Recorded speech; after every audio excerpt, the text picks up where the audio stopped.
Welcome back, it's me, Lou. I'm here for another action figure review. For today's review, we are going to feature this guy right here, Echo from Star Wars The Bad Batch. This is a part of Hasbro's Star Wars Black series. So we're going to actually open up and review this guy. Unfortunately, we're not going to do the same for this. This is the only figure I have of this guy, and as you can see, he's mint on card. So we're going to leave this as B.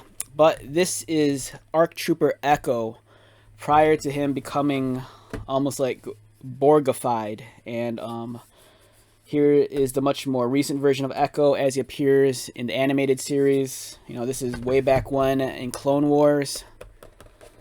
Alright, so let's get started. Alright, first off, great package design. I love the illustration on the side of the boxes. I think they look great. It's awesome how Echo here is kind of like showcased, spotlighting that crazy like claw mechanism he has on his forearm. I love his helmet design. It's very unique for a clone trooper. On the back, Echo. Echo was a soldier in the Grand Army of the Republic, known for his strict adherence to orders and rules, hence his nickname, which was sarcastically gifted by his clone brothers. Fantastic looking figure. I'm really glad that we've, have all the figs and characters we need to assemble the Bad Batch team. It took a while, but it's a lot faster than some of the, previous teams. Like, for example, the cast from Rogue One, it took forever to get all those action figures. But with, with Bad Batch, I'm really glad that, we finally got Omega. We finally got Echo. I believe there's a different version of Crosshairs coming out in the future where he's wearing his Imperial Stormtrooper outfit. And I don't know, I just think it's awesome. Alright, so we have Echo here. Alright, so Echo's skin is very pasty white, so his face and his details might not show up as well on camera as I'd like. My light's kind of like blowing out all the details, but for the most part you should still be able to kind of like, see the major facial features like his eyes and his lips. Right off the bat, I'm really impressed with this figure. I love how his uniform, even though it's in black and gray, it's still reminiscent of the ARC Trooper uniform with the long skirts on the side.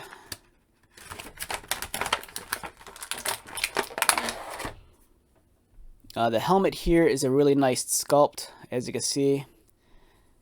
There's actually openings in the sides and on the back, so when his head plugs in, everything kind of fits into place. And we'll look at that in a moment or so. But really well sculpted. And then here's kind of like his pseudo Borg arm. If you watch Star Trek, you're probably familiar with the Borg. And it's a claw. It looks really cool. I dig this a lot. I wish it was articulated.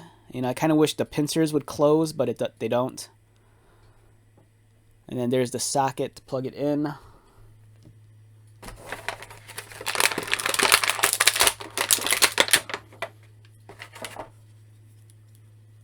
And he comes with one pistol, and for now we're gonna leave the pistol in the tray. I don't want to remove it and accidentally lose it.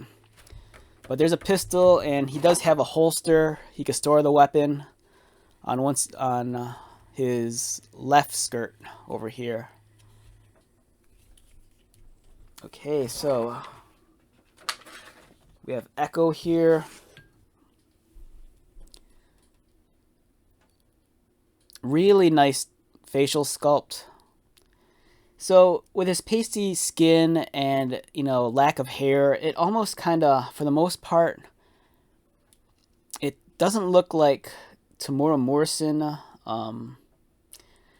Like, I know for the Bad Batch Black Series figures, they took a much more realistic approach rather than actually make them look identical to as they are in the cartoon. So this is a much more realistic take on the character, and with the clones, they're all kind of like clones of Jango Fett, and that's actor Tamora Morrison.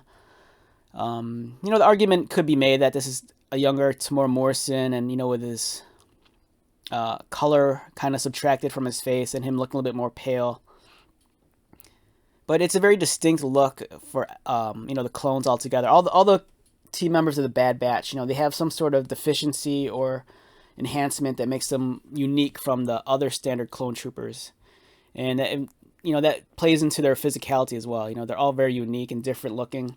Echo's the exception because unlike his brothers in the Bad Batch, he's not genetically enhanced. He's actually just a standard clone, but I don't want to give away the series if you haven't seen it yet, but he's not genetically deficient like his brothers are. The reason why he looks like this is because at a certain point, he was abducted and kind of plugged into a system. Because I don't know, I don't want to go into it because if you haven't seen the show yet, I don't want to spoil it. But it's a great figure. It's a very unique trooper. I love the paint application. He has a skull on his chest. There's some slight battle scarring and damage. You can see some of the minor tiny dents along the top of the neckline. There's some chipping on the stripes. Makes it looks a little bit more realistic. The sculpting on the pouches is well done. It's an excellent figure. This is really, really cool. In my perfect world, I wish Hasbro would have released this an entire box set and just giving us the entire team at once. It makes me crazy, this having to wait 6 to 9 months to be able to complete a team. But it's a fantastic figure. All the details are really well done. So articulation-wise, this guy's head rotates. He can't look down. He can look up a little. This is very reminiscent of Lobot. Now that I'm looking at it. Lando Calrissian's assistant on Bespin. Arms rotate. They go out. The shoulder armor here is a softer material. And if you lift him up, you can raise his arms higher so the shoulder pad goes over his body armor up there. He has a swivel on his right arm, like that. Left arm, elbow swivel, pinless joint, which is nice. I'm really digging this, robot arm here with the plug-in interface. The elbow could go both ways. He has a cut mid-torso, so it allows him to, move from side to side, rotate. He can ab crunch about that far, arch back. It's all right. So his battle comma here gets out of the way. So could he kick forward? Yeah, it's decent. He could kick out a little, but again, the battle comma kind of gets in the way. He has a swivel upper thigh. It's hidden under the armor, which is nice. I love his kneecaps. The body armor on the knees look really cool right there. And it looks like I think it's only single jointed. It might be only single jointed, but the range of motion is pretty high. So ankle articulation, it's very standard. Now in terms of his accessories, now this is what really makes Echo unique. So he's part man, part robot. The cool thing is he has that Lobot-like interface on his cranium, and then he has the hole on the sides and back of his helm. So this plugs in. Oh, okay, just wait. I thought I broke it at first. I didn't notice this until just now, but the back here it kind of snaps into place. There's a peg and then a socket, so it detaches, and then you can plug it in.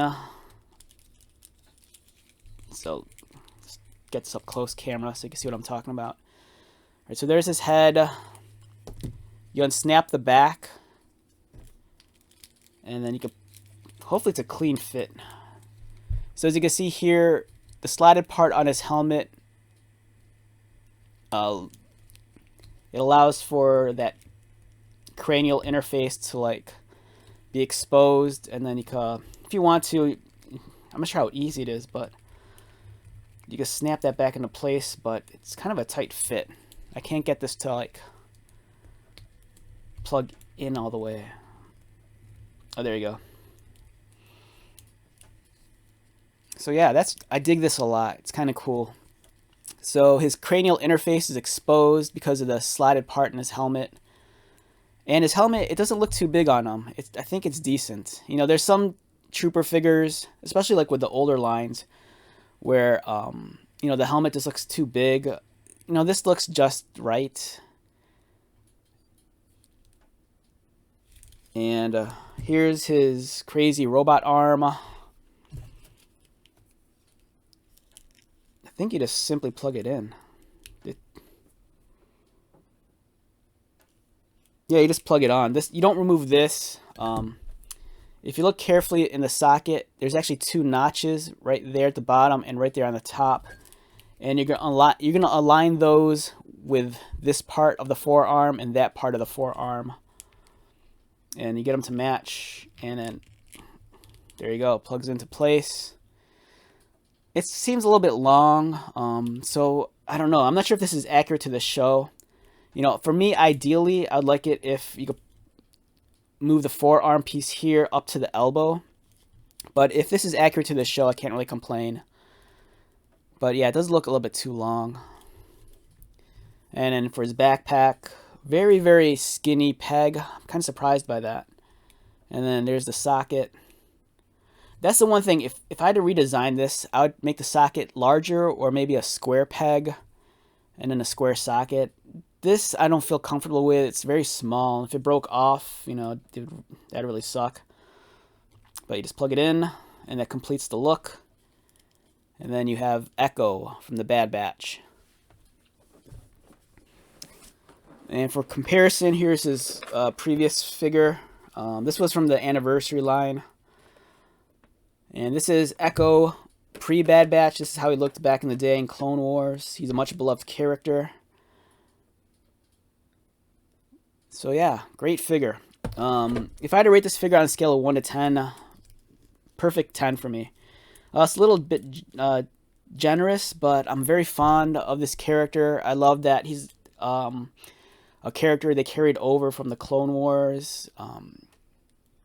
Yeah, it's just really cool. I think in terms of all of the Bad Batch characters, for me, he's the one that has the most fun accessories. Like when I was a child, I always loved action figures that had a lot of accessories. I think that's why I was drawn to like the original 1980s version of Storm Shadow. I loved his backpack, how you can open it up and store the arrows and all his knives. Likewise with this guy, you know, I love the fact that you can store his pistol in his holster. He comes with a cool like communications backpack. I dig the helmet a lot. I love how it plugs in and exposes the cranial interface. I love this extra like Borg hand. It's really cool. Alright, so let's wrap this video up. Once again, my name is Lou. If you are new to my channel, welcome. If you are a returning subscriber or viewer, thank you so much for your support. So until the next video, be safe, take care of yourself, buy lots of toys, and most importantly, be happy. And I'll see you at the next one. Alright, later.